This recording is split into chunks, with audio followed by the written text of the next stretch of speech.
반갑습니다. 어젯밤에 잘 주무셨습니까? 더워서 요즘 어떻게 지나셨는지 좀 건강 유의하셨으면 좋겠다라는 생각이 듭니다.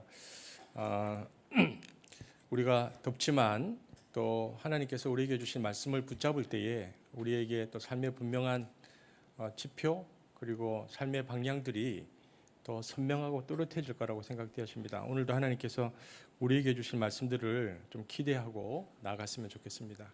제가 다시 한번 기도하겠습니다.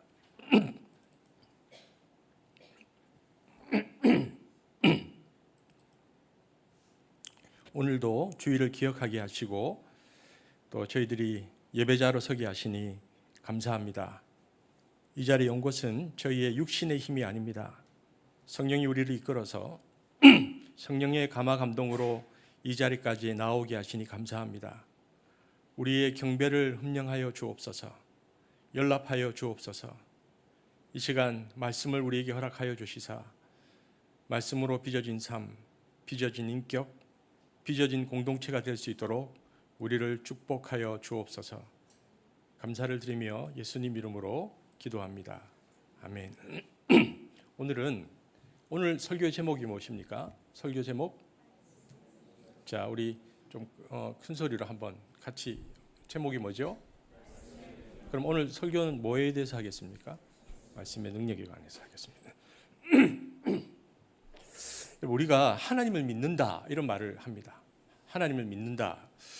여러분 그렇다면 하나님의 무엇을 믿는다는 말일까요?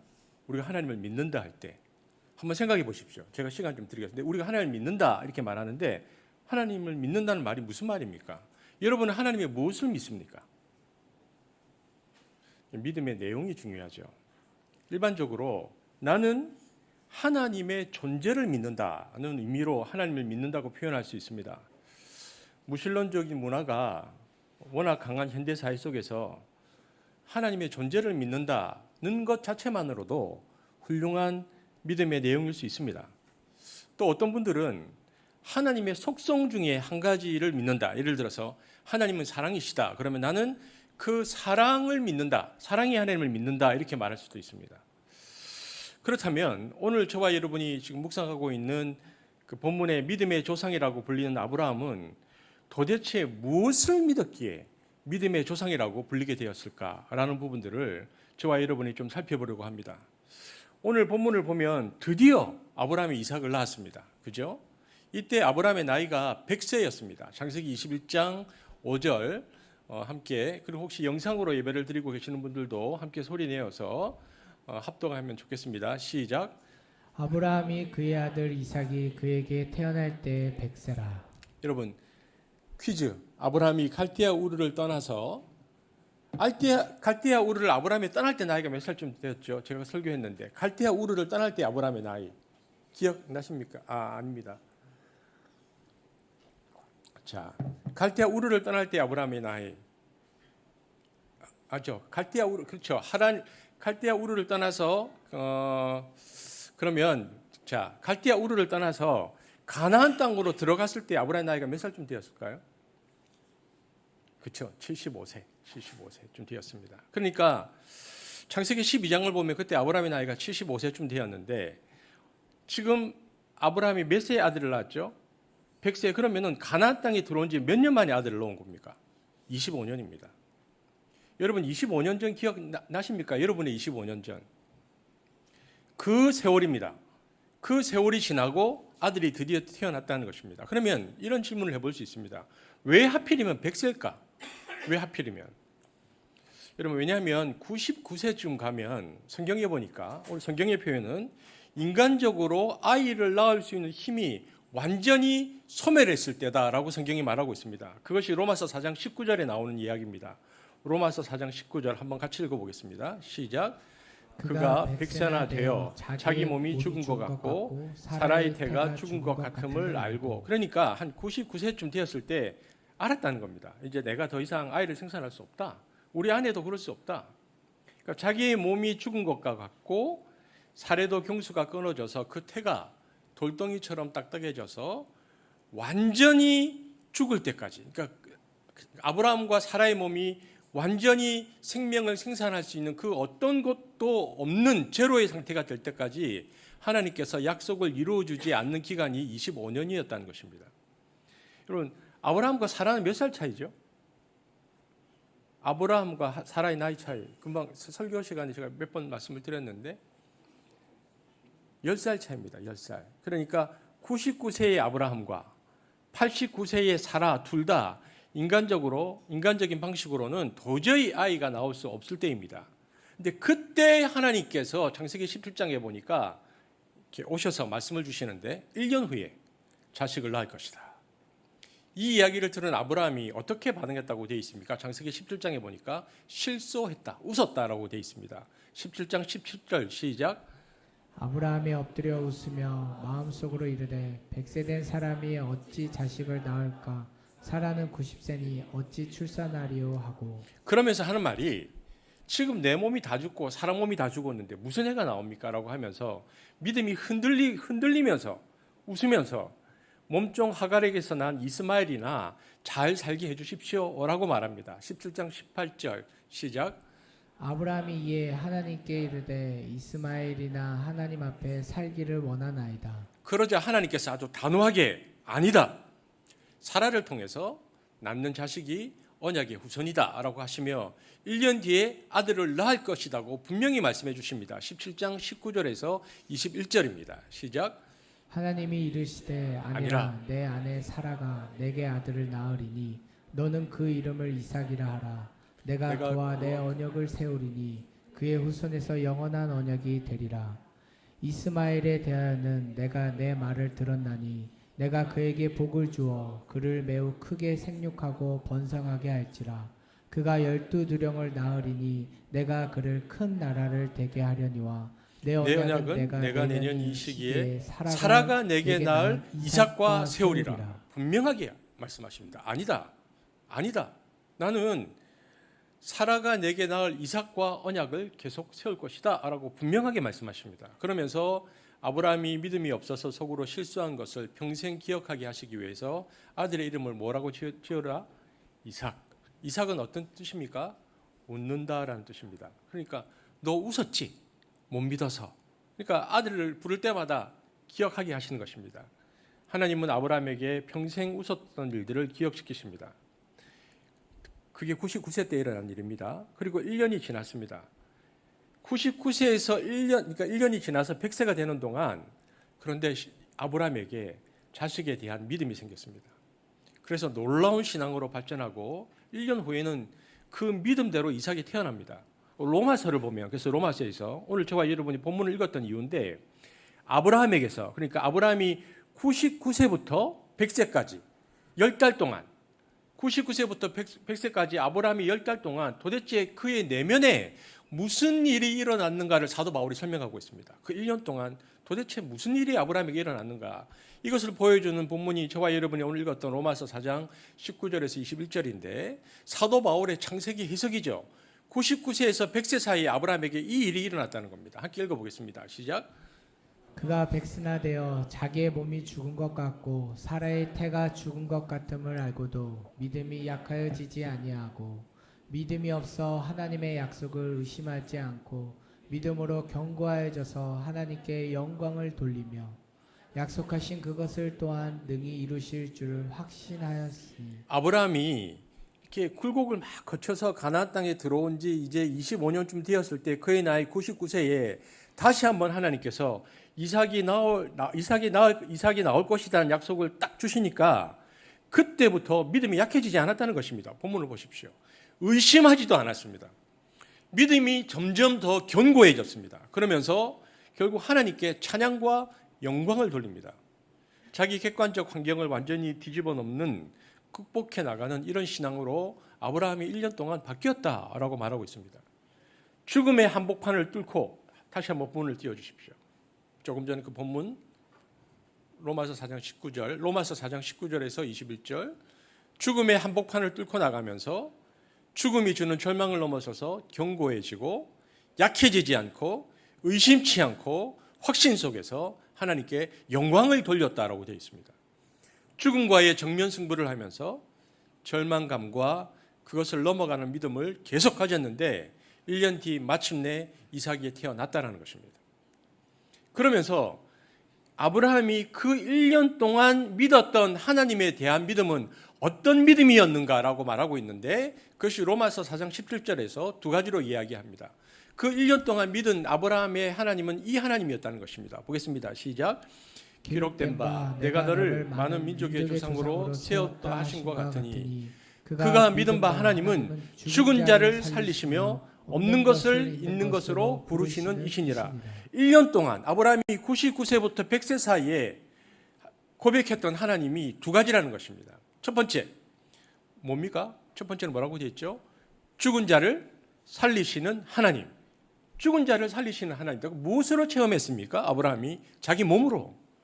자기 몸이 죽었는데 생명이 잉태되어 나온 겁니다. 사라의 몸이 죽었는데 회복되어서 아이가 들어서서 자라게 되는 것입니다. 그러니까 죽은 자를 살리시는 하나님을 그가 직접 체험했죠. 그래서 하나님은 죽음에서 생명을 일으키시는 분이시다. 사람의 생명을 주장하시고 죽은 자를 부활시키시는 그 하나님을 그가 체험하고 알고 고백했다는 것입니다. 그래서 아브라함이 고백했었던 첫 번째 하나님은 죽은 자를 살리시는 하나님을 고백한 것입니다. 두 번째 아브라함이 고백한 것은 어떤 고백입니까? 아까 우리 본문에 나오고 있는데 없는 것을 있는 것으로 부르시는 이 17절 다시 한번 읽어보겠습니다. 시작. 기록된 바 내가 너를 많은 민족의 조상으로 세웠다 하신과 같으니 그가 믿은 바 하나님은 죽은 자를 살리시며 없는 것을 있는 것으로 부르시는 이. 그러니까 무에서 유를 창조하시는 하나님이다. 이렇게 말하고 있다는 것입니다. 그러니까 죽은 자를 살리시는 하나님이시고 무에서 유를 창조하시는 하나님을 아브라함이 믿었다라고 말하고 있습니다. 여러분 없는 것을 있는 것으로 부르시는 이건 무슨 얘기입니까? 지금 무슨 얘기를 하고 있는 겁니까? 사도 바울이 창조 이야기를 하고 있는 겁니다. 창조 이야기. 창세기에 보면 하나님이 무의 세계에서 아무것도 없는 세계에서 빛이 있으라 하시니 하나님의 말씀이 임하니 빛이 생성되었습니다. 그러니까 유 없는데 생겼다는 것입니다. 그래서 뭐라고 말하고 있느냐? 없는 것을 있는 것으로 부르시느니 하나님께서 없었는데 아무것도 없었는데 빛이 있으라 이렇게 부르시니까 무에서 유가 생성되었다는 것입니다. 그 하나님을 그 창조 이야기를 지금 사도 바울이 하고 있는 것입니다.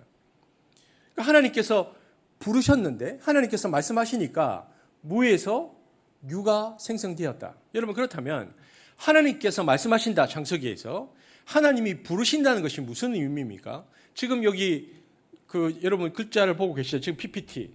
오늘은 우리 승호 형제가 만들어 준 건데 PPT를 보고 있습니다. PPT를 지금 여러분 글이 뭡니까? 글은 언어 제가 지금 쓰고 있는 언어 말에 시각화입니다. 그러니까 말이라는 것은 제가 지금 쓰고 있는 이 말이라는 것은 시각화되기 전에 청음이죠. 들림입니다. 그렇다면 여러분 들린다는 것은 무엇일까요? 많은 사람들이 생각하기에 말이라는 것은 말을 어떻게 정의하느냐 하면 사람이 어떤 의미, 어떤 생각, 어떤 감정, 어떤 느낌을 전달하기 위한 기호 이렇게 생각할 수 있습니다. 말이라는 것을. 이것이 최근의 언어 철학, 분석 철학에서 나온 이론들입니다. 언어라는 것은 의미를 전달하는 상징 혹은 기호다 그런 것입니다. 그런데 여러분 정말 언어는 의미를 전달하는 수단에 불과할까요? 그것은 우리들의 생각입니다. 그렇지 않습니다. 성경에 보면요. 전혀 다른 어법이 있습니다. 뭐냐? 예수님 당시에 서기관과 바리새인들은 말을 할 때 말이 달랐다는 것입니다. 그러니까 바리새인들, 서기관들은 어떻게 말을 했냐면 율법의 지식, 율법의 경험, 정보로 사람들에게 이야기했고요. 그것이 사람들에게 전달되었습니다. 말로 전달했죠. 그리고 그 말이 논리적이거나 종교적인 해석을 바리새인과 서기관들이 잘할 때는 사람들이 고개를 끄덕끄덕거리면서 아 맞아 설복이 일어나기도 했습니다. 그것이 서기관과 바리새인들의 말 가르침이었습니다. 그냥 그렇게 말들이 이어지고 있었는데 하루는 예수님이 나사렛 회당에 오셔서 예수님께서 말을 하시는데 듣는 모든 회중이 놀란 것은 지금까지 서기관과 바리새인들의 말과 전혀 달라서 사람들이 깜짝 놀랐다고 성경이 되어 있습니다. 그렇다면 무엇이 다른가? 마가복음 1장 21절에서 22절 세번역으로 읽어보겠습니다. 전혀 다른 말이 나오기 시작했습니다. 성경에 보니까 보겠습니다. 시작. 예수께서 안식일에 곧바로 회당에 들어가서 가르치셨는데 사람들은 그의 가르침에 놀랐다. 예수께서 율법학자들과 달리 권위 있게 가르치셨기 때문이다. 자, 서기관 바리새인들의 말과 예수님의 말이 차이가 딱 나옵니다. 어떤 차이입니까? 여기 보니까 뭐죠? 한번 얘기해 주십시오. 여기 나오니까 어떤 차이가 있었다? 권위가 다릅니다. 권위. 자, 그래서 마가복음 1장 27절 한번 볼까요? 그들이 이렇게 말합니다. 시작. 사람들이 모두 놀라서 이게 어찌된 일이냐? 권위 있는 새로운 가르침이다. 지금까지 바리새인과 서기관들이 어떤 말을 하면 그 말이 도구가 되어서 사람들에게 의미도 전달하고 가르치기도 했는데 사람들이 그게 말이 다인 줄 알았거든요. 그런데 오늘날 예수님께서 오셔서 말씀을 전하는데 전혀 다른 형태의 말이 나오더라는 것입니다. 그게 권위 있는 새 말씀이었다라고 되어 있습니다. 이것은 예수님의 말은 그 당시 사람들의 말이나 저와 여러분이 쓰고 있는 말과는 달리 의미를 전달하는 부호나 기호가 아니라 그 이상의 어떤 것이 예수님의 말에 있었다는 것입니다. 그것이 무엇입니까? 그게 권위입니다. 예수님의 말씀에 그분의 신적 권위가 드러났다는 겁니다. 그리고 그 말에는 창조주가 피조 세계를 창조한 것 같은 능력, 오소리티와 파워가 예수님의 말에 있었다라고 사람들이 말하는 것입니다. 그러니까 예수님께서 말하는 것은 단순히 의미가 전달되지 않았습니다. 사상이 전달되지 않았습니다. 정보가 전달되지 않았습니다. 그분의 말씀에는 독특한 특징이 있었는데 능력이 전달되었다. 파워가 전달되었다. 그런데 이 능력은 어떤 능력이냐? 창조의 능력이라는 것입니다. 사람들은 이 창조의 능력을 보고 권위를 느꼈다. 성경이 그렇게 우리에게 말해주고 있습니다. 마가복음 1장 21절 22절이 그 얘기입니다. 보겠습니다. 시작. 그들이 가버나움에 들어가니라. 예수께서 곧 안식일을 회당에 들어가 가르치심에 뭇 사람이 그의 교훈에 놀라니 이는 그가 가르치시는 것이 권위 있는 자와 같고 서기관들과 같이 아니함일러라. 그렇다면 예수님의 말씀이 권위가 있었다는 것을 무엇으로 알 수 있습니까? 서기관과 바리새인들이 이렇게 전달하면 사람들이 고개를 끄덕끄덕거리고 그랬습니다. 그런데 예수님께서 회당에서 설교를 하자마자 갑자기 더러운 영, 사람 안에 있었던 더러운 영에 들어갔던 사람이 갑자기 고함을 치고 소리를 지르기 시작한 것입니다. 마가복음 1장 23절 시작. 마침 그들의 회당에 더러운 귀신 들린 사람이 있어 소리질러 이르되. 문제가 뭐냐면 이 본문에서 그가 더러운 영에 사로잡혀 있었지만 예수님께서 강론하시기 전까지 사람들은 이 사람이 더러운 영에 사로잡혀 있었는지를 몰랐다는 것입니다. 예수님 앞에 서기관과 바리새인들도 먼저 설교를 했거든요. 서기관과 바리새인들이 설교하고 가르치고 있었는데 그때에도 이 사람이 더러운 영에 지배당하고 있었음을 사람들이 직관하지 못했습니다. 가만히 있었으니까. 그냥 사람들이 고개를 끄덕끄덕거리기도 하고 가만히 있었으니까. 그런데 예수님이 순서가 되어서 예수님이 나오셔서 권세 있는 설교를 하자마자 갑자기 더러운 영, 사람 안에 있는 더러운 영이 소리를 지르는 겁니다. 이것은 예수님의 가르침의 영향력, 권능이 사람들의 마음속 안에 숨겨져 있는 더러운 영, 욕망을 드러내고 내쫓아서 회개시켰다는 말입니다. 만일 서기관과 바리새인들이 그냥 그날도 똑같이 이렇게 가르쳤다면 마귀가 커밍아웃 안 했을 겁니다. 그러니까 이게 바로 예수님의 권위, 엑수시아, 예수님의 권위다라고 성경이 우리에게 이야기해 주고 있습니다. 그러니까 예수님은 단지 말씀을 가르치셨을 뿐입니다. 예수님이 축계를 목적으로 하지 않았거든요. 그냥 예수님이 말씀을 가르치셨는데 그런데 그 말씀의 권위로 인해서 악한 영이 더 이상 견딜 수 없어서 소리를 지른 것입니다. 그러니까 갑자기 회당 분위기가 시끌시끌해졌습니다. 예수님은 귀신 들린 자를 지배하는 그 더러운 영에게, 그래서 그 사람이 아니고 그 더러운 영에게 강하게 명령합니다. 잠잠하고 그에게서 나오라. 마가복음 1장 25절입니다. 시작. 예수께서 꾸짖어 이르시되 잠잠하고 그 사람에게서 나오라 하시니. 여러분 이것을 그리스 말을 제 있는 직역으로 하면 혹시 성호 직역 직역을 보면 제가 읽어드리겠습니다. 직역을 하면요 더 명확한데 이런 뜻입니다. 예수께서는 다음과 같이 말하면서 그를 꾸짖으셨습니다. 수동태 입 닥치라, 잠잠해져라, 그리고 그에게 나오라, 나가라 이렇게 얘기하셨다는 겁니다. 그러니까 이때 더러운 귀신은 더 이상 저항하지 못하고 큰 소리를 지르며 그 사람의 몸을 떠납니다. 마가복음 1장 26절 시작. 더러운 귀신이 그 사람에게 경련을 일으키고 큰 소리를 지르며 나오는지라.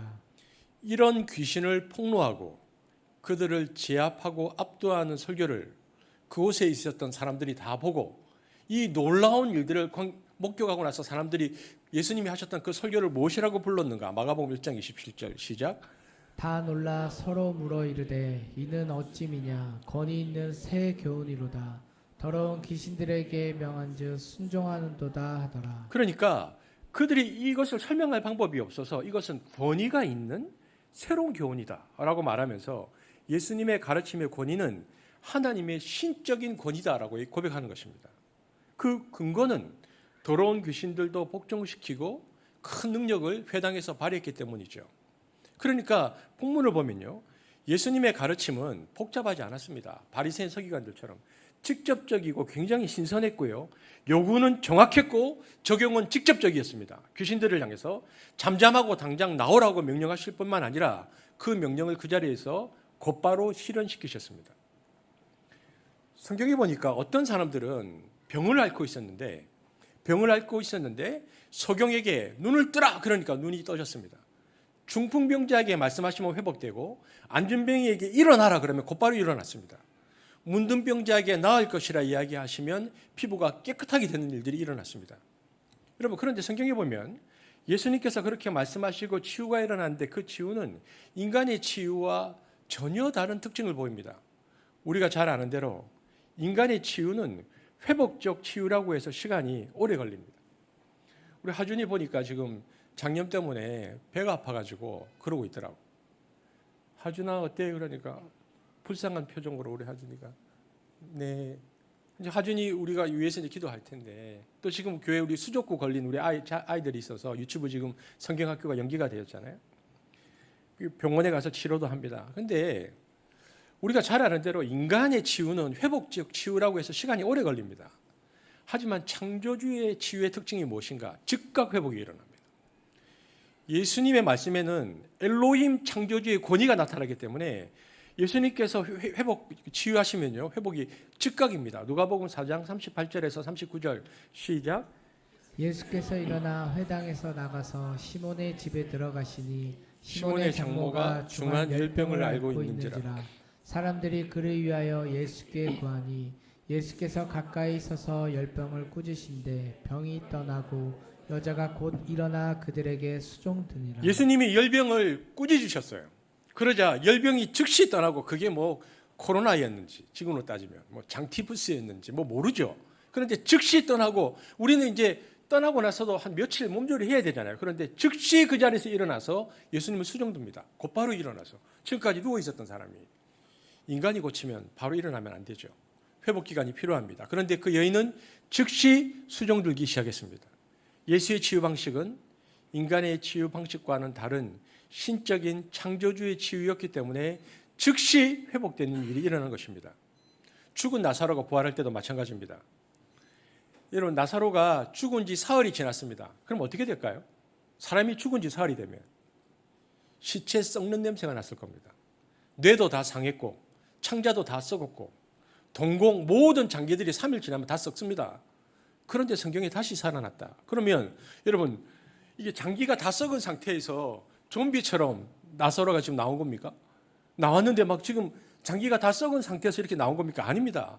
나사로가 나왔다는 건 뭘 말합니까? 새 창조입니다. 나사로를 새롭게 창조했다는 뜻입니다. 창조주로서의 이적이 임해야지만이 부활 사건이 일어납니다. 살아나는 것이죠. 그래서 성경에 나오는 모든 이적을 보면 그 이적은 창조 이적, 창세기 1장에서 하나님께서 행하셨던 엘로힘의 창조 이적이라는 것을 알 수 있습니다. 그것을 통해서 우리가 마태, 마가, 누가, 요한복음에 나오는 예수님께서 그 창조 이적을 행하시면서 자신이 누구인지를 보여주시는데 나는 구원자이지만 동시에 창조주다라는 것을 예수님께서 보여주고 계십니다. 그것을 보여주는 것이 이적의 본질이죠. 이적 자체가 이적이 매직쇼가 아니고 예수님께서 하나님이라는 것을 보여주는 계시죠. 이처럼 예수님이 귀신들을 향해서 내쫓고 꾸짖고 내쫓으며 귀신들이 순종했고 병도 순종했는데요. 영적인 존재뿐만 아니라 심지어 피조물도 다 순종했습니다. 마가복음 4장 39절 읽겠습니다. 시작. 예수께서 깨어 바람을 꾸짖으시며 바다더러 이르시되 잠잠하라 고요하라 하시니 바람이 그치고 아주 잔잔하여 지더라. 마가복음 4장 41절 시작. 그들이 심히 두려워하여 서로 말하되 그가 누구이기에 바람과 바다도 순종하게 하였더라. 이것이 창조적인 이적인데 이것은 예수님의 권위와 예수님의 능력이 온 피조물에 미치고 인간의 신체에게도 미친다는 것을 우리에게 성경이 보여주고 있는 것입니다. 이 모든 사례들을 다 통합해서 보면 우리가 알 수 있는 것이 뭐냐? 예수님의 말씀 속에는 단순한 의미, 미닝, 의미나 지식이나 정보가 전달된 것이 아니라 거기에는 하나님의 존재가 드러났습니다. 예수님의 말에는. 그래서 말에는 존재가 들어간다는 것을 알 수 있습니다. 말에는 의미가 들어가는 것이 아니라 말하는 이에 존재가 실립니다. 특별히 예수님과 하나님의 말씀은 하나님의 신적 존재가 실린다는 것입니다. 여러분, 구약 시대의 선지자들이 하나님의 말씀을 받을 때에 그 관용군대 선지자들에게 말을 받을 때 이 구절이 반드시 나옵니다. 주 여호와의 말씀이 내게 임하였으니 여기 보면 코 아마르 아도나이라고 되어 있습니다. 이게 구약 성경에 나와 있는 선지자들이 말씀을 받을 때의 관용구입니다. 히브리어로 코 아마르 아도나이라고 하면 주 여호와의 말씀이 내게 임하였으니라는 겁니다. 선지자들에게 말씀이 임할 때 항상 이 구절이 나옵니다. 이때 그러니까 코 아마르 아도나이라고 하면요, 사람들에게 하나님의 말씀이 오는 것인데 이 사람들에게 말씀이 오는 것이 아니고 하나님의 임재가 임하면 코 아마르 아도나이 그러면 그것을 느끼는 사람은 그 자리에서 즉시 꿇어 엎드립니다. 그리고 경배를 하죠. 그리고 그 자리가 지성소로 바뀝니다. 왜냐하면 하나님의 말씀이 임하는 것은 하나님의 어떤 의미나 메시지가 오는 것이 아니라 하나님 자신이 임하는 것이기 때문에 그러합니다. 그래서 그 자리가 곧바로 예배로 바뀝니다. 그 말씀이 임하는 장소가 들판이든 시장이든 거리든 집이든 상관없이 말씀이 임하면 그들은 즉시 엎드릴 수밖에 없었습니다. 왜냐하면 하나님의 말씀 임재는 하나님의 임재였거든요. 하나님은 그 말씀과 함께 자기 백성에게 임하신다는 것입니다. 그래서 말씀 임재는 하나님 임재 사건입니다. 그래서 하나님이 내게 말씀하셨느니라 라는 이 말씀 체험이 임하면 사람들이 받아 적지를 못해요. 왜냐하면 하나님의 말씀이 임하면 이 세미한 음성이 임하면 모든 선지자들이 더 이상 받아 적는 것을 중지하고 그냥 그 자리에 엎드려서 경배를 올려드립니다. 왜냐하면 하나님의 존재를 느꼈거든요. 이것은 선지자들에게 하나님이 말씀이 올 때 의미만 온 것이 아니라 하나님에 대한 정보나 지식만 온 것이 아니라 하나님 그분 자체가 그 자리에 임하는 체험을 하고 신적 체험을 했기 때문에 하나님을 향한 예배로 자세를 바꾼 것입니다. 선지자들의 영광을 돌린 것이죠. 이것이 언어의 존재론적 의미입니다. 여러분, 언어는 단순히 기호나 부호가 아니고 존재론적인 것입니다. 언어는 존재입니다. 그래서 창조 당시 하나님이 빛이 있으라 하시니 빛이 존재가 되어서 나옵니다. 물이 포도주가 되라 했더니 물이 포도주로 존재가 되어서 바뀌었습니다. 우리의 죄를 용서한다 말씀하시면 그냥 용서가 되는 것입니다. 죄가 사라져 버립니다. 귀신이 떠나라 하시면 우리 안에 있는 악한 영은 그냥 떠나버립니다. 왜냐하면 창조주의 권위, 그분의 존재가 임하는 것이기 때문에 그러합니다. 그 신학하는, 우리 교회도 지금 또 신학 공부하고 계신 우리 형제도 계시죠. 신학하는 이가, 저도 이제 신학교 다닐 때 기억나는데 강의실에서 하루 종일 신학 공부하잖아요. 아침부터 저녁까지 신학 공부합니다. 그러면 하다가 저는 그런 생각이 듭니다. 신학을 공부하다가 이제 뭐 처음에 막 배우는 거죠. 하나님이 어떤 분이다 쭉 배우다가 한 강의가 끝날 때쯤 되면, 수업이 끝날 때쯤 되면 저는 그 공간이 진짜 신학을 했으면 지성소로 변해야 한다고 생각합니다. 더 이상 쓰다가 못 쓰고 무릎 꿇고 소리 지르고 기도하고 싶은 마음, 하나님께 영광 돌리고 싶은 마음으로 꽉 차버려야 됩니다. 근데 안타깝게도 대부분 그런 일들은 신학교에 일어나지 않죠. 그래서 필기 끝내고 종 울리면 어떻게 할까요? 와 하고 다 매점이 다 화장실로 뛰어가죠. 그러니까 신학을 해도 공부를 해도 변하지 않습니다. 이것이 오늘날의 문제죠. 왜냐하면 클래스에서 신학을 한다는 거죠. 클래스가 지성소로 바뀌는 경험을 하지 못했기 때문에, 존재론적 경험이 없기 때문에, 이 경험이 없으면 안타깝게도 말씀 준비를 해도 이 선포는 일종의 일이 됩니다. 왜냐하면 내가 말씀 앞에서 엎드린 경험이 없기 때문에 그냥 일종의 설교도 자기의 일의 한 부분이 되어버린다는 것입니다.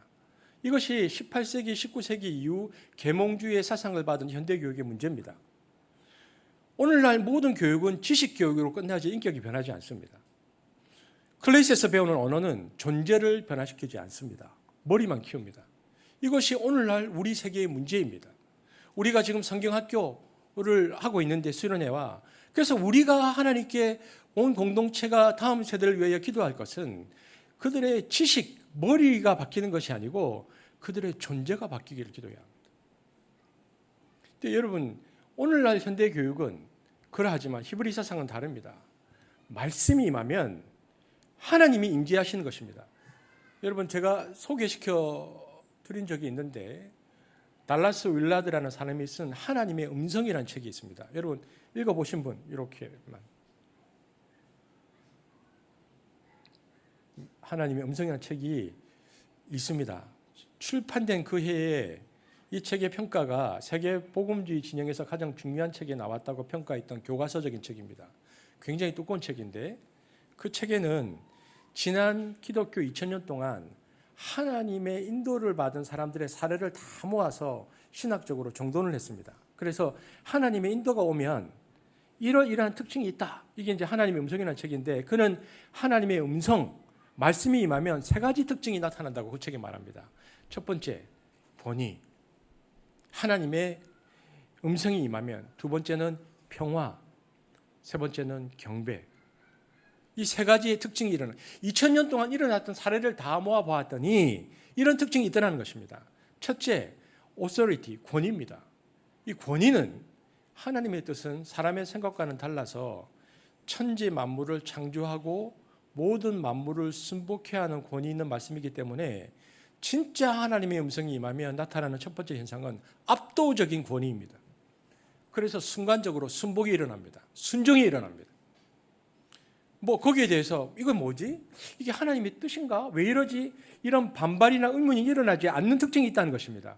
정말 하나님의 음성이 임해버리면 하나님의 압도적인 권위 때문에 순종하게 된다. 두 번째, 내면에는 어떤 일이 일어나는가? 순종하면서 부대끼는가? 그렇지 않고 평화가 임한다. 샬롬, 하나님의 뜻이 임할 때 우리의 자아의 내면에는 불안하고 흔들리고 폭풍이 쳤던 모든 것이 순식간에 멈추고 평화가 일어난다. 세 번째가 굉장히 독특한데, 세 번째는요, 압도적 권위와 샬롬이 임한 다음에 세 번째는 워십, 경배가 일어난다.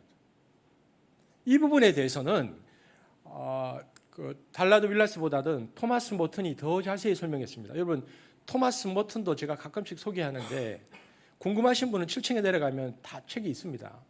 캐톨릭 사제입니다. 이분이 20세기 최고의 영성가입니다. 헨리 나우엔의 멘토 역할도 했고, 이분이 명상이 굉장히 깊었는데 자기만 명상한 게 아니고 명상이 조금 부족한 사람들, 예를 들어서 남미 해방신학자들, 운동가들도 다 이분께 와서 멘토링을 받았습니다. 사회운동, 기획운동을 하다가 기도가 약해지면 이분을 만나서 신앙의 힘을 다시 얻고 하나님과 교제가 회복되어지는 유명한 20세기의 영성적 멘토가 토마스 모턴입니다. 그런데 이분의 또 다른 특징이 뭐냐면, 이분이 동양 영성을 굉장히 연구를 많이 했어요. 동양 영성에 관해서. 일본에 와서 한 5년 선불대에 들어가서 좌선도 했습니다. 이분이 일본에 가서. 그래서 인간의 내면과 영성에 관해서 굉장한 다양한 체험과 경험을 했는데, 그래서 이번에 쓴 책이 칠증산이라는 책인데요. 이 책이 뉴욕타임즈 커버 스토리까지 되었습니다. 굉장히 유명한 책입니다. 이 책을 싫으면서 부제가 뭐가 나오는 칠증산 책의 부제가 뭐냐면 2000년 기독교 역사에 있어서 두 번째 나온 고백록, 그러니까 어거스틴 고백론 다음으로 토마스 머튼의 고백론이 최고다. 2000년 만에 고백론이다. 이렇게 평가가 됐습니다. 개신교인들은 그런데 안타깝게도 토마스 머튼을 소개도 잘 못 받고 잘 읽지도 않습니다. 그런데 굉장히 유명한 토마스 머튼이라는 영성가가 있습니다. 그런데 토마스 머튼이 그 책에서 영성의 핵심을 이야기합니다.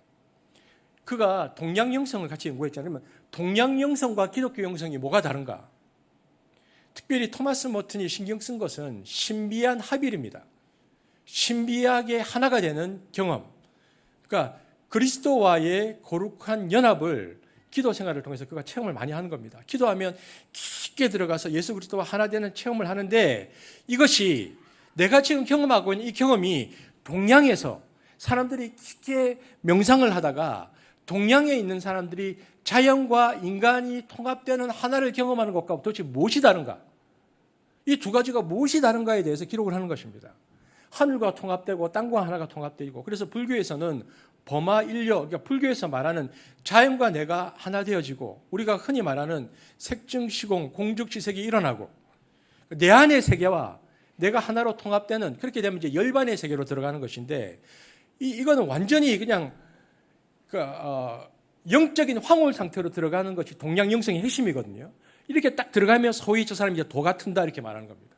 이 사람이 내가 자연인지 내가 세계인지 모르고 다 통합이 되어서 딱 하나가 되어버린 겁니다. 이 도가 튼다 이렇게 말하는 건데, 토마스 머튼이 동양의 영성을 자기가 직접 경험하면서 이렇게 얘기하는 것입니다. 인간이나 모든 자연은 다 하나님의 피조물이다. 그래서 속성이 비슷하다. 다른 점은 인간은 그런데 다른 피조물에게는 없는 독특한 하나가 있는데 그건 뭐냐면 하나님의 형상이라는 부분이다.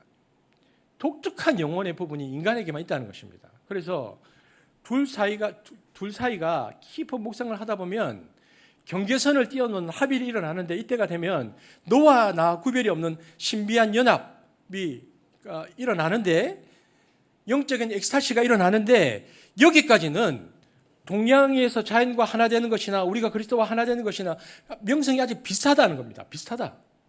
그런데 하나님을 대상으로 기도하고 집중하고 명상할 때는 다른 점이 하나가 있다는 겁니다. 예수님과 신비한 연합을 체험할 때 내가 그리스도 안에 있고 그리스도가 내 안에 있고 내가 말씀 안에 있고 말씀이 내 안에 있고 이것이 체험될 때는 어떻게 되는가? 동양은 완전한 합일이 일어나는데 우리는 합일이 일어난 것이라고 생각했는데 합일이 안 일어난다는 겁니다. 하나님과 내가 연합이 일어났는데도 불구하고 죄가 깨끗이 씻김받는 상태에서 하나님과 거룩한 연합을 경험했는데도 불구하고 동양 영성과는 다른 차이가 그때부터 확 나타나는데, 그분은 하나님이시고 창조주시고 나는 피조물이기 때문에 합일이 일어난 듯 느끼는 그 순간에 창조물과 피조물의 격의 차이, 질적 차이가 더 크게 느껴진다는 겁니다. 그래서 합일되는 게 아니고 하나님의 하나님 되심, 그 초월성이 더 높아지고 자기가 피조물이라는 피조물 인식이 더 깊어진다는 겁니다. 그러면서 나오는 현상이 모든 피조물이 창조되었을 때 하나님께 가졌던 태도, 하나님께 영광을 돌리게 된다. 그분께 경배하게 되어진다. 그분께 엎드리게 되어진다. 분명히 동양의 영성과 비슷하게 합일이 일어나는 단계까지는 비슷했는데 정말 딱 일어나는 순간 그분은 창조주시고 나는 피조물이다. 그래서 창세기 1장의 상태로 딱 들어가면서 엎드려서 그 하나님께 영광을 올리게 되어 있다. 이렇게 기록하고 있습니다. 그래서 동양 영성은 합일되는 순간에 영적인 엑스타시, 황홀 상태에 빠지고 무시간적 상태로 들어가는데, 그리스도와의 신비한 연합을 성령 안에서 체험하고 나면 그렇게 되어지는 것이 아니고 정신이 점점 더 또렷해지고 정신이 점점 더 맑아지고 하나님의 하나님 되심이 더 깊이 인식되면서 하나님께 경배를 올리게 되어 있다. 예배를 드리게 되어 있다. 그래서 기독교 영성의 가장 핵심은 경배라는 것입니다. 이것이 요한계시록 20장의 상황입니다. 천국에 가 있는 성도들이 죄도 모두 용서받고 하늘에 가 있는 상태인데 주님을 향해서 무엇을 한다고 요한계시록 20장에 되어 있습니까? 경배를 올려드린다. 온 피조물과 함께 경배를 올려드린다. 왜냐하면 그분은 창조주시고 내가 피조물이라는 인식이 최고의 극점에 달하면서 요한계시록 20장에 보면 그분께 영광, 경배를 돌린다. 대표적인 예가 선지자 엘리야입니다. 엘리야가 하나님을 체험했는데 어떻게 했는가? 열왕기상 19장 12절에서 13절 한번 보겠습니다. 시작.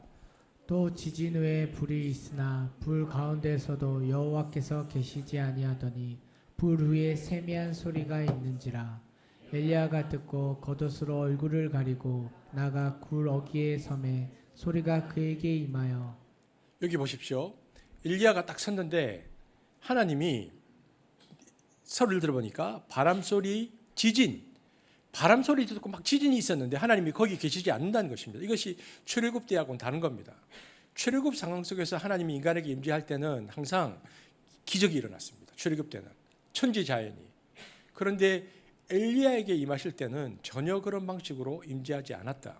하나님 임재의 패턴이 바뀌었다는 겁니다. 이번에는 어떤 패턴으로 임재하셨는가? 세미한 소리 가운데, 하나님이 아주 세미한 소리 가운데 임재하시는 의외의 임재 방식을 열왕기서에 보니까 택하셨다. 그때부터 지금까지는 열왕기상의 그때부터 지금까지 21세기 지금까지 계속 소리 가운데 임재하십니다. 말씀 가운데.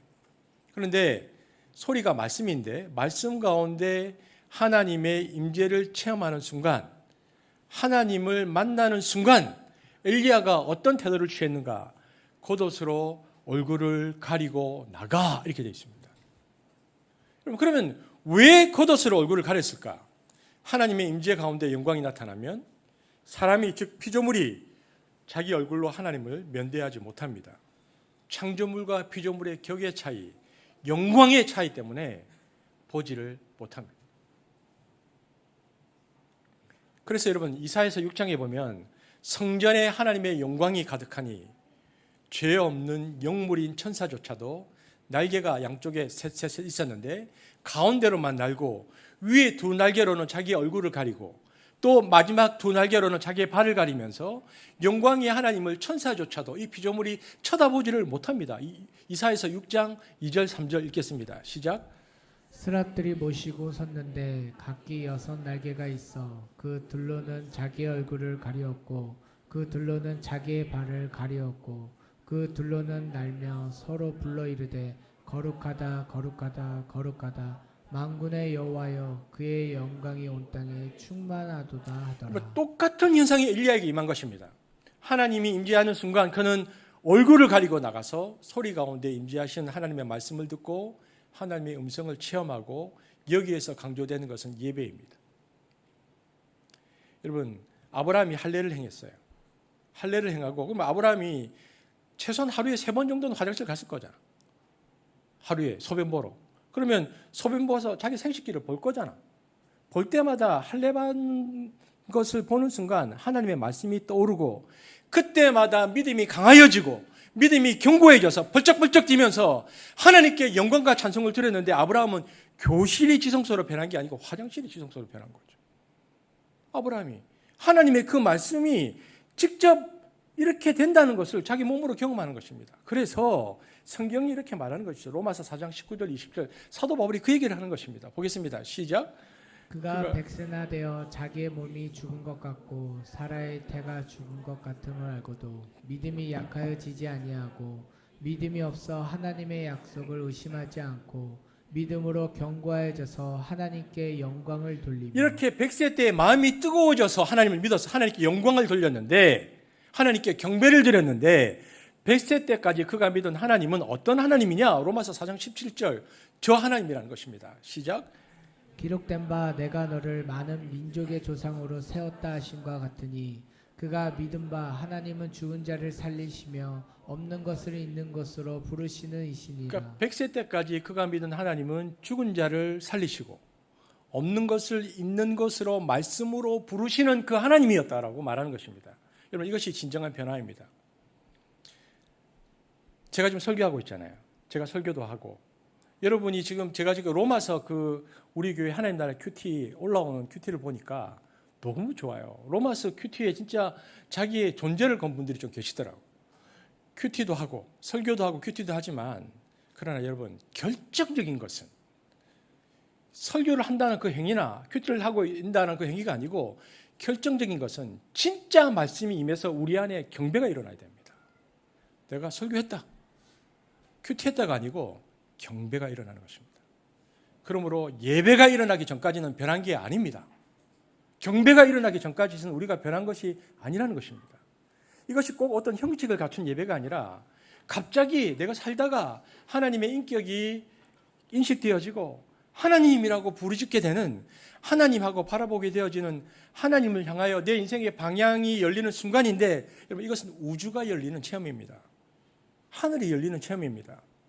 하나님을 보는 체험, 이것이 영광입니다. 지성소의 체험입니다. 이것이 일어나야 믿음이 자랍니다. 여러분, 저와 여러분 마찬가지 아닙니까? 인간의 상황은 계속해서 바뀝니다. 그런데 이런 믿음이 생기면, 정말 그 영광의 하나님을 경험하면 상황을 극복합니다. 우리가 반응하는 방식이 본능에 반응하지 않고 말씀에 의한 믿음의 반응을 하기 때문에 환경, 조건을 넘어가는 것입니다. 이것이 믿음이 자란 것입니다. 아브라함은 그렇게 100세에 그의 믿음이 자라 넘어갔다는 것입니다. 여러분, 그 전주 예수병원이라는 곳에 가면 닥터 실이라는 분이 계셨습니다. 예전에 미국 북장로 교회 선교사로 한국에 오셨는데 1940년도, 50년도에 오셨기 때문에 이제 이분에 대한 기록이 많이 남지는 않았는데 이분이 1940, 50년대 당대 최고 암 권위자셨습니다. 이분이 쓴 책이 하나님은 내 고통을 아시는가라는 책인데 절판됐습니다. 지금 이 책을 구할 수가 없습니다. 근데 그 책에 보면 책 내용이 그렇습니다. 자기가 의사로서 하나님 앞에서 가장 절망했을 때가 언제인가? 자기가 가장 아끼는 제자가 하나 있었는데 이 젊은 제자가 내 병원을 이어갔으면 좋겠다 생각한 겁니다. 젊은 의사인데 미국 유학까지 다녀온 유능한 의사인데 어느 날 우연히 이 젊은 의사에게 암이 발견된 겁니다. 자기가 그래서 이제 암 전문가니까 이 암을 치료하기 위해서 직접 집도를 했는데 갈라서 열어보았더니 너무 퍼져서 손 쓸 수가 없는 겁니다. 다시 이걸 손을 쓸 수가 없으니까 다시 묶고 돌아가면서 너무 절망적이어서 이분이 뭐라고 말하냐면, 하나님 하필이면 왜 이 젊은입니까? 이렇게 헌신되고 이렇게 주님을 위해서 살겠다고 하고 오랫동안 기도하면서 의학도 공부하고 이제 와서 많은 사람을 구원할 수 있는 이 사람을 왜 지금 하필 데려가십니까? 너무 큰 절망감 때문에 수술을 끝내고 나올 때 수술 장갑과 그 가운을 바닥에 집어 던졌다고. 소리 지르고 고통스러워서 왜 하나님? 근데 제자가 이제 마치서 깨어난 거죠. 근데 이분의 성격이, 의사가 아무리 힘들어도 환자에게 정직하게 말하는 분이기 때문에 통과합니다. 너 불가능해. 너 살 수 없어. 내가 열어보니까 너 가능성이 없어라고 말해줍니다. 사람이 보통 너 가능성 없어 이런 얘기를 듣게 되어지면 우리가 잘 아는 그 엘리자베스 퀴블로 로스라는 분이 쓴 책의 죽음과 죽어감이라는 게 보면 임종을 맞이하는 말기 환자들을 오랫동안 연구해서 죽음에 이르는 정신상태 5단계를 얘기합니다. 이 사람이 쓴 책에 보면 너 이제 가능성이 없어. 그러면 첫 번째는 충격을 받습니다.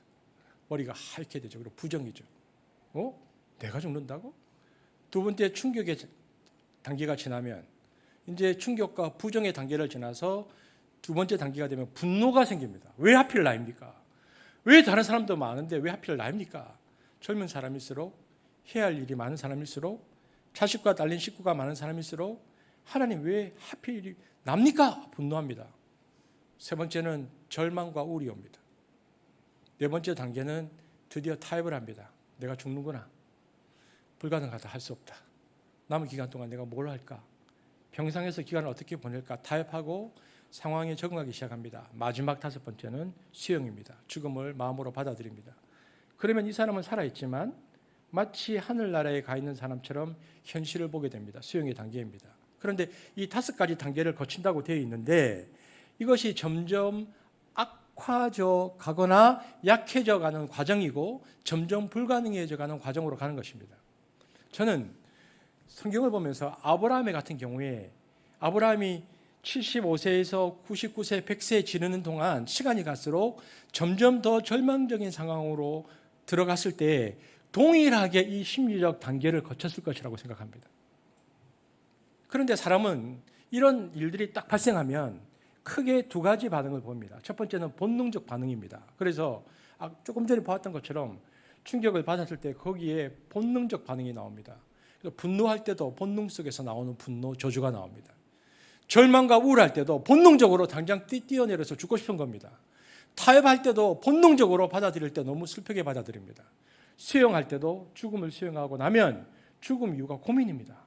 지옥이 진짜 있나? 내가 흙으로 돌아가는 건가? 내가 없어지는 건가?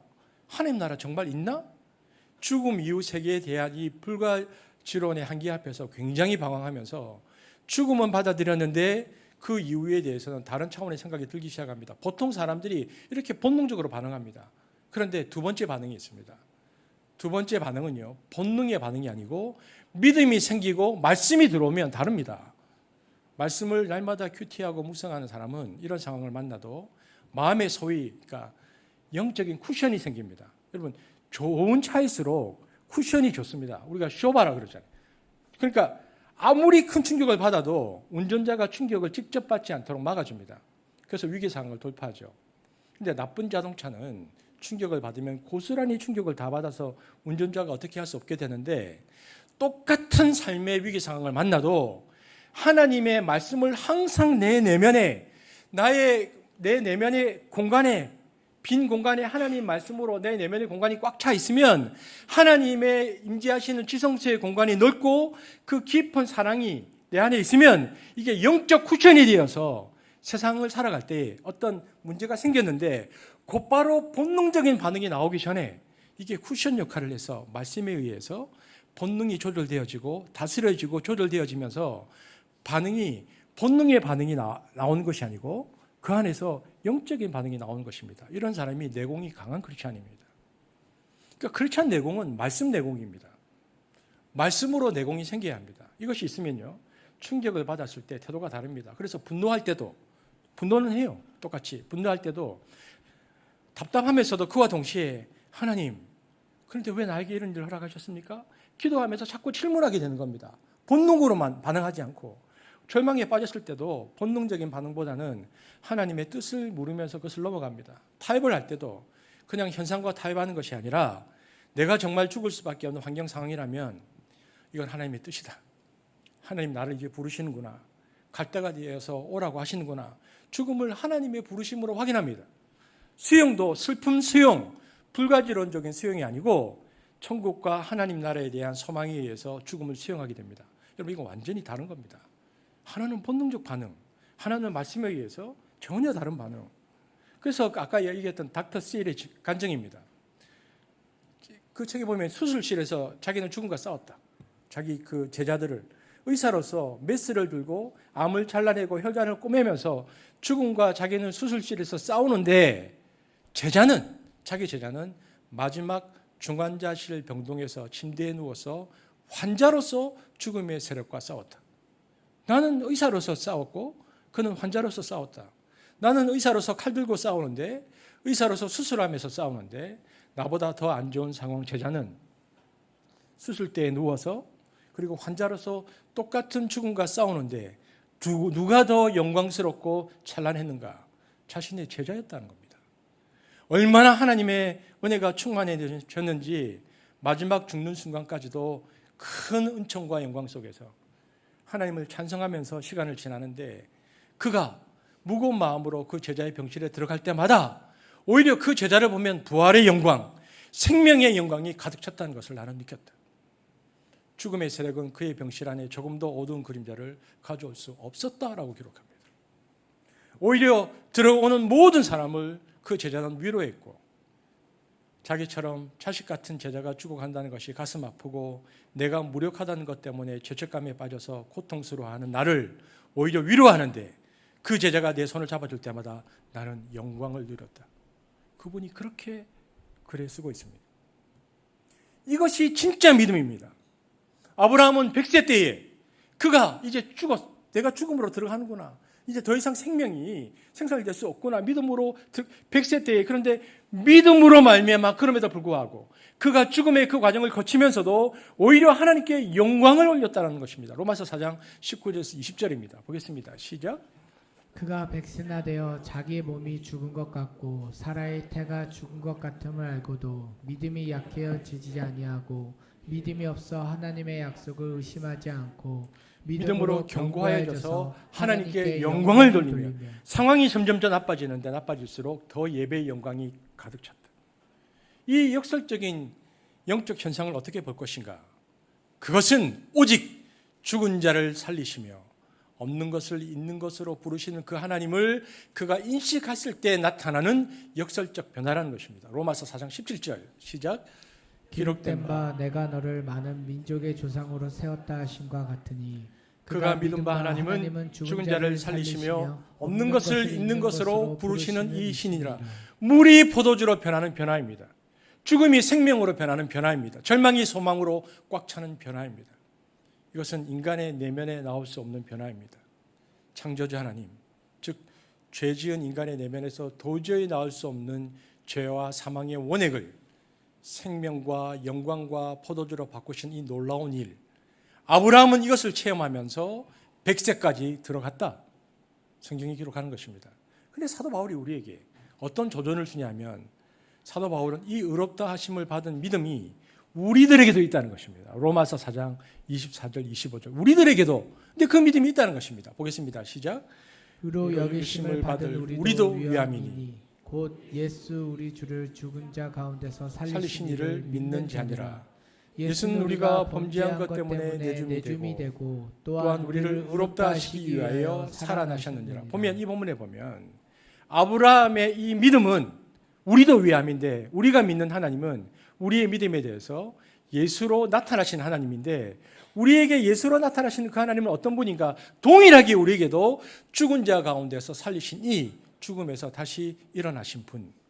그분을 바라보고 아브라함이 믿었던 것처럼 그 말씀을 가지고 그 말씀을 바라볼 때마다 그분의 부활과 영광의 능력이 우리 안에도 꽉 들어와 찰 수 있다라고 로마서에서 우리에게 말해주고 있는 것입니다.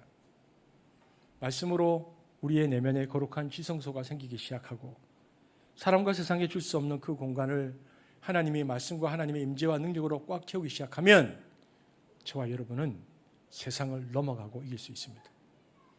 세상의 고통의 한가운데서도 우리는 노래할 수 있습니다. 사망의 음침한 골짜기를 다닐지라도 내가 두려워하지 않을 것이라는 이 고백했던 시편 기자의 이 영적인 고백이 우리 안에도 일어날 수 있습니다. 그리고 이 믿음은 세상의 모든 환난과 위기와 어려움과 고통을 넘어가게 하는 힘입니다. 아브라함이 걸어갔던 그 믿음의 여정, 우리에게도 동일하게 임하고 그리고 그 동일하게 그 아브라함이 걸어갔던 그 믿음의 여정의 믿음이 우리에게 동일하게 임하고 있다는 사도 바울의 그 말씀을 기억하고 우리가 하나님의 임재를 붙들고 거룩한 지성소에 날마다 나아가면서 우리가 이 땅 가운데 승리하는 저와 여러분 되어지기를 주의 이름으로 축복합니다. 기도하겠습니다. 사랑해 주님, 오늘 아브라함의 이 고백, 죽은 자 가운데서 살리시는 하나님, 죽음에서 다시 일어나신 하나님, 그리고 무에서 유를 창조하신 하나님, 그 하나님에 대한 신앙의 고백으로 말미암아 특별히 그 고백이 말씀의 임재로 그분의 존재를 경험함으로 말미암아 우리 삶 가운데 일어나서 세상의 환난과 고통과 힘듦과 어려움이 있다 할지라도 그것을 믿음으로 넘어가는 영적으로 반응하는 저와 여러분 그리고 우리 한수 공동체가 될 수 있도록 축복하여 주옵소서. 감사를 드리며 예수님 이름으로 기도합니다. 아멘.